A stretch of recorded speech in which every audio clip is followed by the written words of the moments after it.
you all, I am back with another reaction to Taylor Swift. This time I'm going to be doing The Prophecy. It's been requested so much.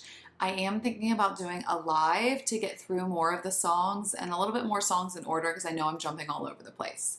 I'm going to tell you all a little bit about my week, and if you don't want to hear a rant, then fast forward to where the reaction begins. It's been a crazy week. My son had a procedure on Monday and he was put under anesthesia. When he woke up, he was out of his mind. I don't know what happened, but he became very aggressive just for a short period of time. But it was like, I mean, just scratching, pulling my hair, ripped some hair out of my head. So it was very distressing, but it was, once he came to, it was all fine. And so he was recovering and my mom came up to visit me. And the next morning, on Tuesday morning, we were outside just for a moment, just trying to figure out where to plant some plants that I had gotten. She looks out at the street and she's like, "Where's my car?" And long story short, her car got stolen. Not only did it get stolen, it was set on fire. She does have a Kia. We didn't know about the whole Kia thing. And it's just so funny that this is happening here when I've moved to Columbus, Ohio, as opposed to New York City. Yes, Kias are really easy to get broken into, and they set the car on fire just to cover up the fingerprints too. So very bizarre. So I haven't been sleeping super well. Any noise I hear outside, I've been a little paranoid. So it's just been weird. I'm not the only one. I have talked to a lot of people, and this past week has been just odd things happening. It's just so bizarre. Also doing this because I was scrolling back in my phone last night just through random pictures, and I fell on this one picture of this wine bottle that had this awesome kind of like mermaid vision on it, and it said The Prophecy, and I was like, ooh, maybe I should do The Prophecy today. For any of you that are not members, consider becoming one. Early access to videos, some personal videos, and as always, like and subscribe, please. Thank you. The title is The Prophecy because a prophecy is something that's like a foretelling or a prediction of what is to come in the future.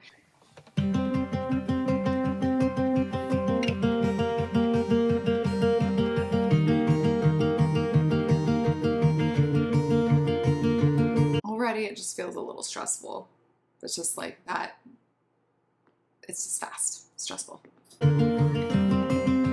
Hand on the throttle, thought I caught lightning in a bottle. Oh, but it's gone again.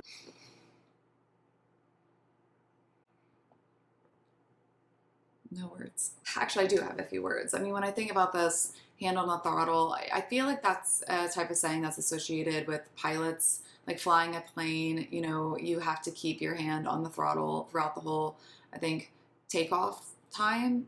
I think I know this because I had a very, very, strong fear of flying. I don't really have it at all anymore. Just wild.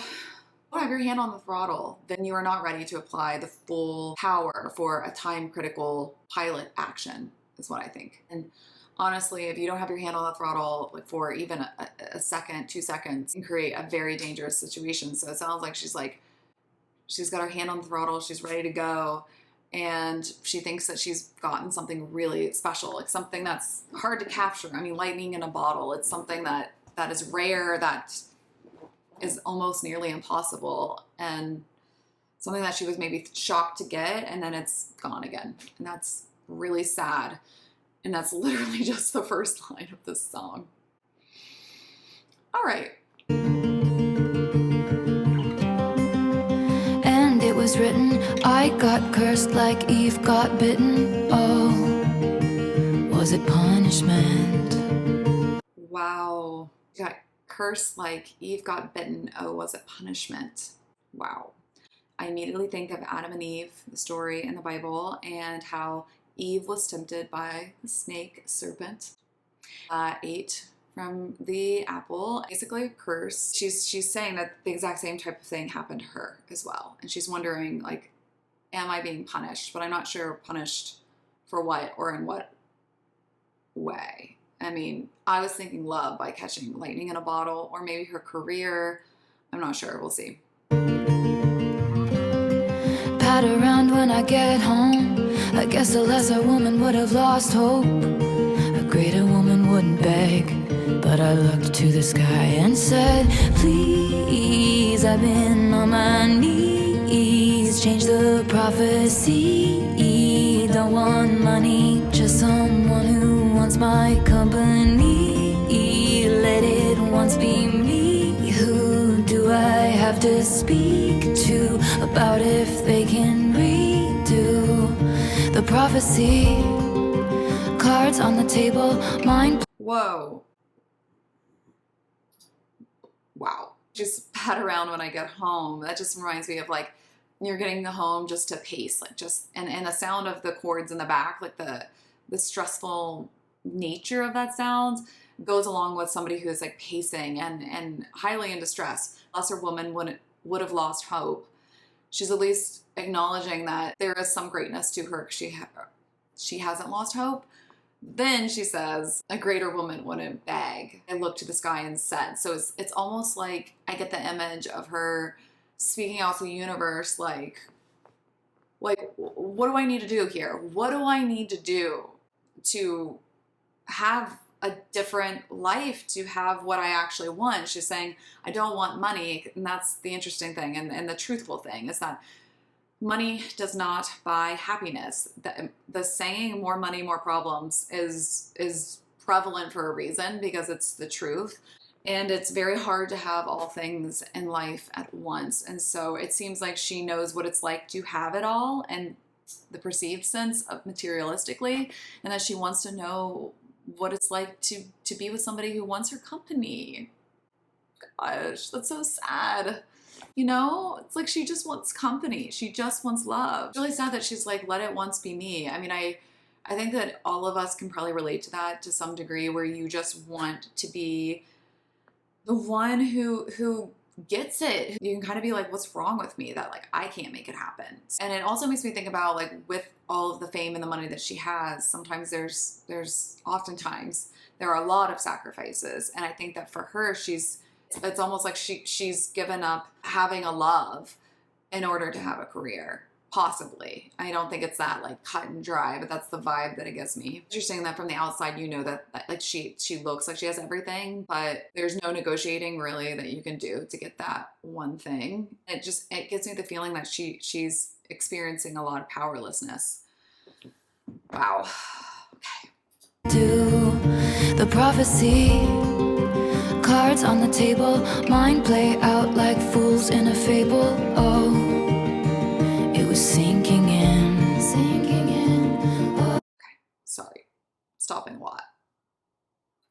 Cards on the table, mind play out like fools in a fable. It could be in a card game. It also makes me think of tarot cards. People seek out tarot readers for predictions and things like that. So she might say saying like, someone putting out all the cards on the table. All of her cards play out like fools in a fable. A fable is like a story that always has a moral lesson. So most fables or stories in the past, like Greek mythology, which I know that she likes a lot. Also, you know, I think of Robin Hood and a lot of those stories that have like a moral lesson in them. She feels as if she's the fool in the fable. Like it's all sinking in on her. Oh. Okay, let's keep going. Slow is the quicksand, poison blood from the wound of the pricked hand. Oh, still I dream of him. Oh my god. Poetry. This is so intense, you all. Slow is the quicksand. That is an oxymoron. You know, quicksand, quick. Happens very fast. Quick death, if you get in quicksand. When I think of quicksand, I don't know why, but it always reminds me of As You Wish. What was that? The bride from The Princess Bride. Poison blood from the wound of the pricked hand. Oh, still I dream of him. So she's thinking of somebody who has actually poisoned her, has actually very much hurt her, and in a sense cursed her. A lot of rhyming words there. But what's sad is that no matter what the person did to her, she still dreams of them and still wants them. Ugh. Please, I've been on my knees. Change the prophecy. Don't want money, just someone who wants my company. Let it once be me. to speak to about if they can redo the prophecy. And I sound like an infant, feeling like the very last drops of an ink pen. Oh, I feel like we're approaching the bridge, so I don't want to stop so much, but I have to stop here because sound like an infant. When you're like an infant in psychology, if you think about with the id ego and the superego, the infant is the id, where it's just like you just need your needs met, and if you don't get it, you're going to be wailing and crying and like throwing your arms around. So it's just, she's feeling desperate is what I think, like just desperate and crying and feeling like the very last drops of an ink pen. That's really sad, because when you think about an ink pen, it's drying up and you can barely get it out. I was just doing it the other day, I think with like this one, and I'm just like trying to get this, you know, get the last bit out, and so I'm taking the pen and I'm pressing it really hard to get it, and it's just like, it's really sad. Like, that's really sad. A greater woman stays cool, but I howl like a wolf at the moon. And I look unstable, gathered with a coven round a sorceress table. A greater woman has faith, but even statues crumble if they're made to wait. I'm so afraid I sealed my fate, no sign of soulmates. I'm just a paperweight in shades of grayish, spending my last coin so someone will tell me it'll be okay.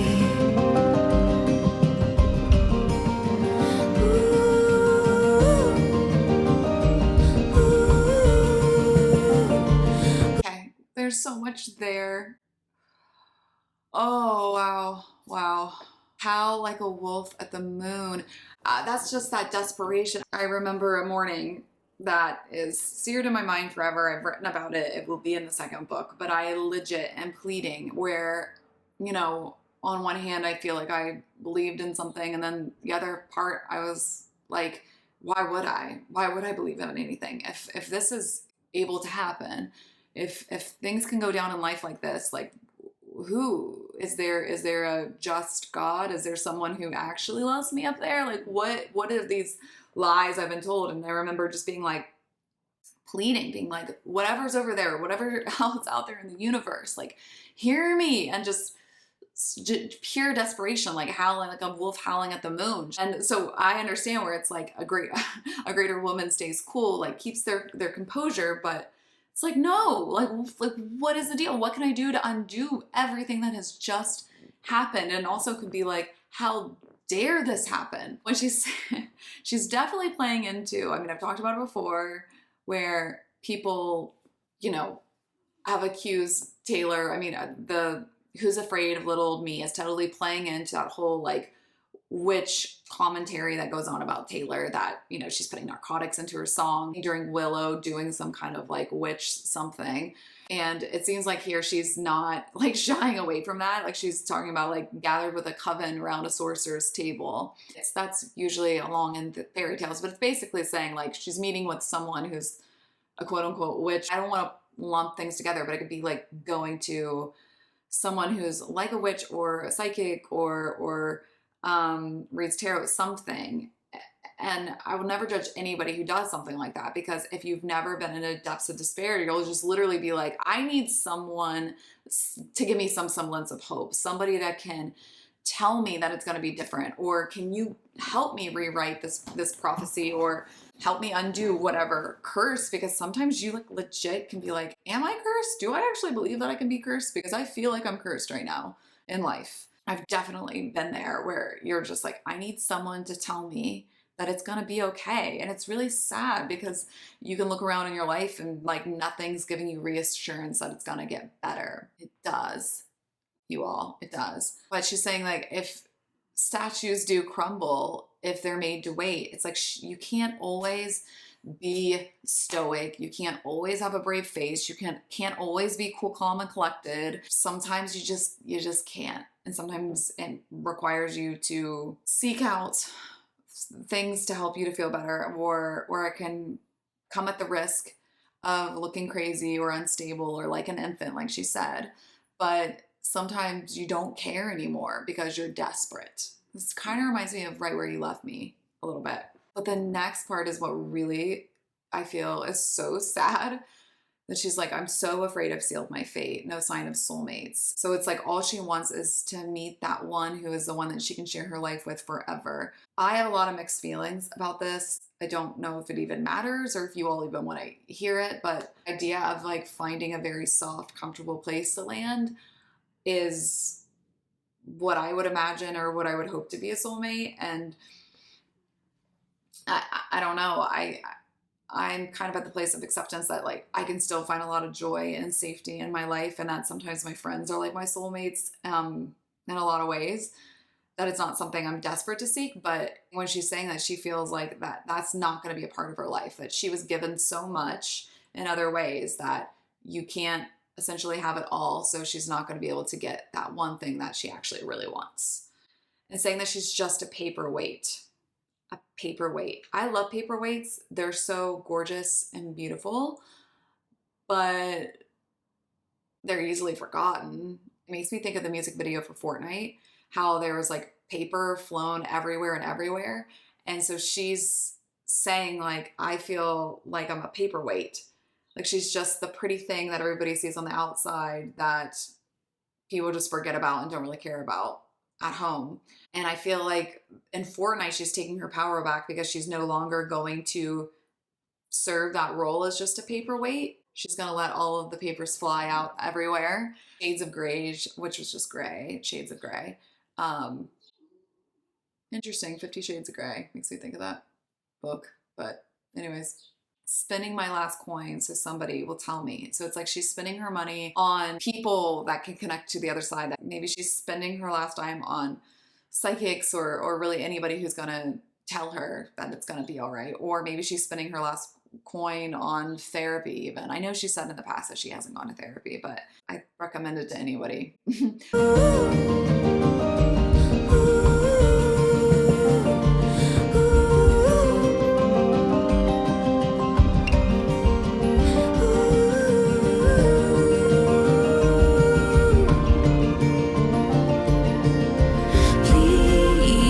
I've been on my knees, change the prophecy.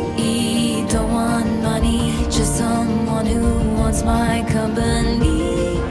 Let it once be me. Who do I have to speak to about if they can redo the prophecy? Who do I have to speak to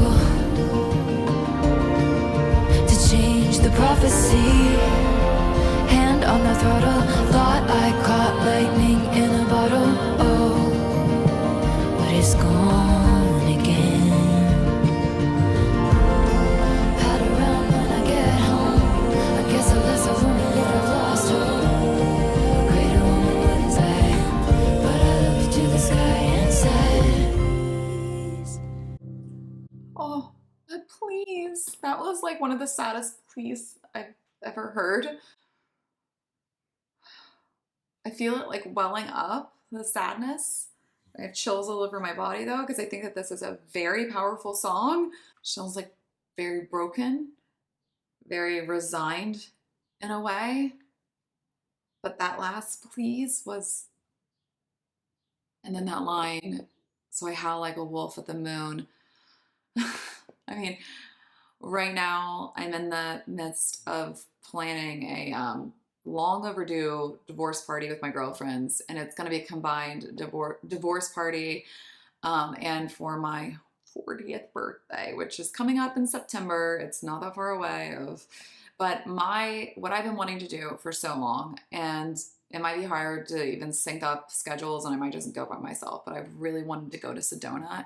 I've dreamed about it for so long. I know that they have these like vortices, I don't know how to pronounce it. But when I was talking to my girlfriends about going, it was like wanting to go out and have a fire and howl at the moon, like let out like female rage. So much more that we want to do than that. But just like it's such a unique visual. And it also reminds me of The Women That Run with the Wolves, that book which I was introduced to a long time ago. And then I think Lana also pulls a lot of things from that book. It's just, this song embodies that desperation, that pleading to the universe that like, if someone's out there, like, I need to talk to you. We need to redo this. I can sacrifice something else. I can give up something because this is what I truly want and I want it in this life. I think that it is hard to be in the middle, like, because she is like a lesser woman and a greater woman, but like somebody to be cool, calm, and collected in the middle is very hard to do, especially when you're just desperate to kind of understand your life and the road that it's taken you on. And like later on, you can make peace with it. It takes time, therapy, to kind of come up to peace where you're at and why things have happened the way that they have. So I feel like this just encaptures that very that hard moment. Wow. This is definitely one I want to listen to a couple more times. It's just yeah, trying to make sense of like why things happen. And, you know, speaking from somebody that I've like actually been married, like it kind of blows my mind that like you think you found that person, I guess, and then it's just poof, it's gone. It's gone. And you're literally like, how did I get here? This wasn't supposed to happen. So it's like a mix of sadness, powerlessness, rage, hopelessness, pleading, just pure desperation. All right, I'm gonna go. I hope you enjoyed this.